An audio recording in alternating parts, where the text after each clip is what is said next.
এই আমার রেডি হয়ে গেছে চিংড়ি মাছের ভাপা। এখন এটা আমি এবার ভাতের সাথে খেয়ে দেখব কেমন টেস্ট হয়েছে। আজকের আমি বানাবো চিংড়ি মাছের ভাপা। তো তার জন্য আমি দেখুন এই 200 গ্রাম মতো চিংড়ি নিয়ে নিয়েছি, মাঝারি সাইজের চিংড়ি। এটা আমি ভালো করে ধুয়ে পরিষ্কার করে সমস্ত খোসা কিন্তু ছাড়িয়ে নিয়েছি। এবার আমি চিংড়ি মাছগুলোকে একটু নুন আর একটু হলুদ আর তেল দিয়ে ম্যারিনেট করে রেখে দেব। নুন, হলুদ আর তেল। আমি পেস্ট বানানোর জন্য নিয়ে নিচ্ছি 1 চামচ সাদা সর্ষে আর 1 চামচ পোস্ত আর 2টো কাঁচা লঙ্কা দিয়ে একটু জল দিয়ে এটা একটা পেস্ট বানিয়ে নেব।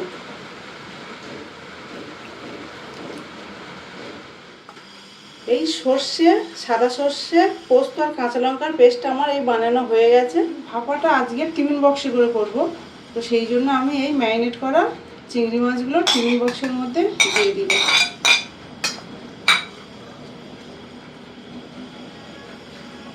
আর এই পেস্টটা আমি এর উপরে ঢেলে দিলাম।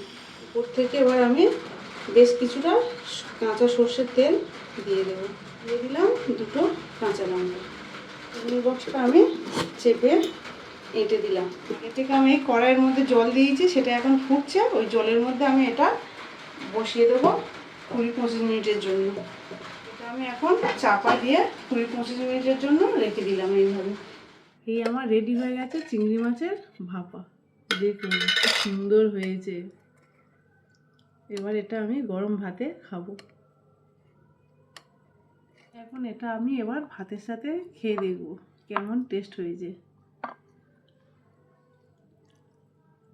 এই একটু ভাত নিলাম আর একটু চিংড়ি মাছ নিলাম, নিয়ে এখন খাবো।